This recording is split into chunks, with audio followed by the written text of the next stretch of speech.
Hello guys, welcome back sa aking channel. Ngayon guys, papunta ngayon tayo ng Taytay dahil kinapos ako dun sa stock ng aking mga paninda sa Shopee. Ngayon pupunta ako ng Taytay dun sa aking isa sa mga supplier ng damit para may out ko yun dahil naka-ready to ship na siya, para may habol ko ngayong umaga. Bali ang bukas sila mga alas 8, kaya yun, bago mag alas 9 dapat nandun na ako para makabalik din ako ng mga 10 para may habol ko yung pagbabalot ko sa aking mga order. Yun guys, papunta ngayon tayo ng Taytay para pick upin na yun dahil naipabasta ko na rin yung kagabi. Na chat ko muna kung mayroon silang stock para sigurado yung pagpunta natin na hindi masasayang. And guys, kaya ngayong umaga medyo hindi naman traffic, may konti lang dito sa papuntang Taytay pero maluwag pa naman. Ayan, dito lang ako dumaan sa Valley Gold dahil shortcut, hindi na ako umikot ng Antipolo dahil malayo na yun guys.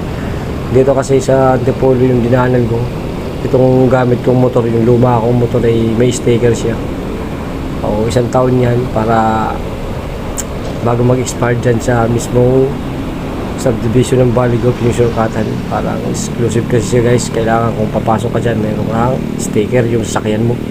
Kung wala ka namang sticker, kailangan magbayad ka na kadadaan mo ng 100 pesos guys, o di magastos di. Kaya ako kumuha na lang ako ng sticker para makatipid tayo dahil halos pabalik-balik lang din naman tayo ng Taytay. At the same time makatipid tayo ng gasolina dahil kung ikot pa ako napakalayo. Pero pag shortcut lang makakatipid ako, o kung sa 1 taon makakatipid ako, saka wala pang ganong abala. Yan nga lang, pag nag-expired na kailangan mo na namang i-renew siya. Ayun, ay papunta tayo ngayon guys, kaya yan.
Yan guys, malapit na tayo. Ayan, natanaw ko na yung building na yan. Ayan, isa sa mga supplier natin.